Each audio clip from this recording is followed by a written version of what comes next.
Greetings. My name is Piruz Alemi, and I would like to speak a bit about Farrokh Shayestch, Ustad Farrokh Shayestch's paintings and miniatures. And I find it very interesting that the first time I met Farrokh was at Berkeley University some 20 years ago. I went to him and I asked him a simple question about how is it that Persian literature speaks to the reality on the ground and Persian paintings do not. And his response was, that's not the case. It's not true. I said, but when I look at so many Persian miniatures, it's always about some esoteric idea. And at that time, 20 years ago, we were talking about 1979, it was the Iran-Iraq war and the Iranian revolution has occurred, and every Iranian was shaken and moved by that revolution. And so Farrokh said that no, these are reflected in his works. And so that became the start of our friendship.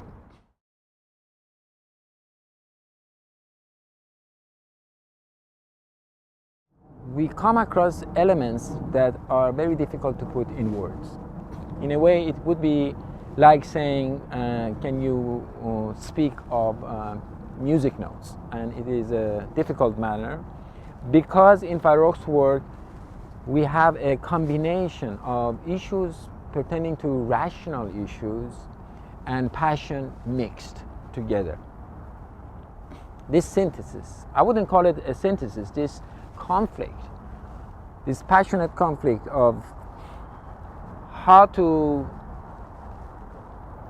describe the situation in Iran, the 1979 Iranian revolution, its impact on Farrokh's work, and then how he is trying to resolve a set of conflicts that are not just his problems. These are every Iranian's issue and problem in one form or the other. For example, if I may say that we introduce a new perspective in the work of Farrokh, meaning he gives us a dual perspective, and this dual perspective consists of a series of reflections of first our individuality and then our universality. This duality of where we are as an observer in the work, where the painting locates us, and where we reflect not only our individuality but also our collective aspects. Farrokh is giving us this duality, a duality of individuality and a duality of universality, the collective forces. Yeah. I think when we start to focus and put Farrokh's work in its historical context, I think particularly the Kansas works, this is the time of the Iranian Revolution and post-Iranian Revolution, and the work reflects on the tragedy and the transformation of the society. Here, it's not a simple conflict of East and West. What we see is a duality that goes beyond the symbolic elements of the work on its surface. The viewer experiences these dualities. And what are these dualities? Farrokh gives us a dual perspective. On the one hand, he is an individual, and yet he is someone who is collective. We see our individuality and our universality as we experience the work itself. And the challenge and the conflict is between this individuality and this universality. But this universality is not something as it relates to necessarily to supernatural issues or God or or the Word of God. These are elements as it relates to our humanity and our collective humanism.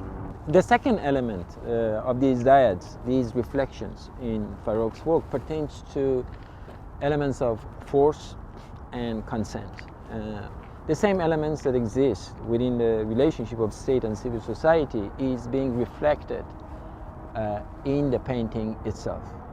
And it's an emotional aspect where objects like popcorn or chess pieces are not really the popcorn and chess pieces that we see. In other words, he is challenging our common senses in ways that has not been challenged before. These challenging elements are what we experience through the popcorn or through the chess series or through the pomegranate pieces. These are not objects, these are animates. These are sacred spaces through which we walk in or we find ourselves inside of them. And so it's areas where emotionally and rationally we are being challenged. Emotionally and rationality are being challenged. That is force, meaning how certain things are enforced on us, and then what is it that we give consent to, and on what basis we give this consent. The third element in Farrokh's works, as we experience it, is the conflict between authority and hegemony. A number of elements where we identify with these symbols, with these words, are expressed through the language of his painting, which is and captures the notion of what is authority. This authority is not necessarily just the authority of a dominant ideology or, say, the Word of God, but the authority of a tradition, of a historical tradition.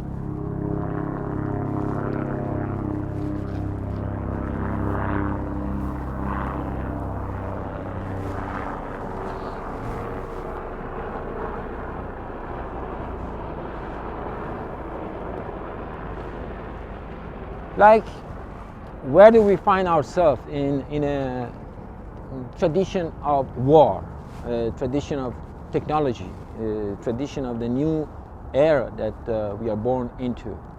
And how does that tradition come into conflict with the concept of hegemony? Because the hegemonic concepts within Farrokh's work are elements where he is actually challenging some other hegemonic forces outside of the frame of the painting. Break that down. The hegemonic forces. Break that down a little bit. What do you mean by hegemonic?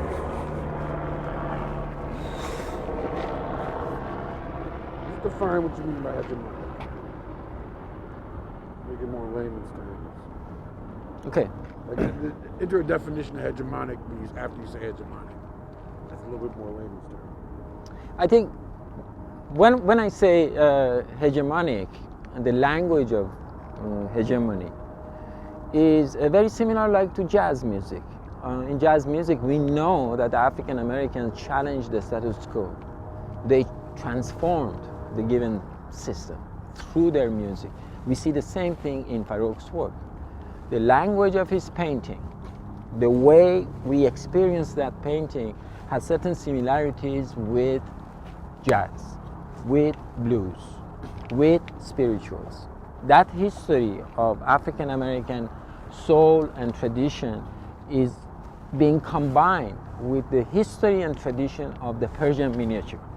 And that history is being transformed through Persian painting, expressing what is happening outside of the painting, what is happening in the society, and how the painter, and this particular painter, Ustad Shayestch, is transforming the external world. Because he's not painting for the sake of just painting. He's not just painting the apple for the sake of the apple. Okay. Is that clear? Okay, yeah. So I think that when I speak of Farrokh and our friendship, I think it's very interesting that I'm in New York, Farrokh is today in Japan, and we go back and forth to Iran. And we share a common interest. And that interest is not only Iran and the Iranians that we care for so much, but also something beyond Iran. Farrokh is a cosmopolitan intellectual. And I want to make it very clear. I want to make the point very clear, this point very clear, that if we consider his work, you know, the point that is essential through the work is that there is a knowing, but it's not sufficient. Because knowing is not sufficient. There is a feeling and a passion. That is also not sufficient. And there is an understanding. And that by itself is not sufficient. In Farrokh's work, these three elements, knowing, understanding, and feeling, they move. The language moves in these three spaces. So we come to know about something about Iran, something traditional and beautiful about that country, something traditional and beautiful about Persian poetry that is reflected in Farrokh's work, something beautiful about Persian music that is reflected in Farrokh's work. Knowing is insufficient to understand either the painting or the politics of Iran.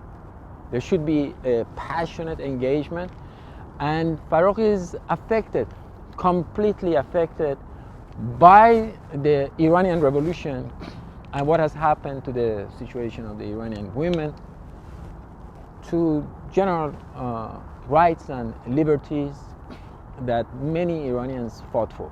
And as a cosmopolitan intellectual, his work speaks to that. And to that effect, he has changed the direction of Persian miniature historically to the point where the work challenges our common sense and shows that much of our common sense could be nonsense, and is on many occasions proven historically to be nonsense. Okay. One cannot make a political history without some passion, and we see that in Farrokh's work. But what kind of passion, and to what end is this work? Is this passion? And that's Farrokh's work. Thank you.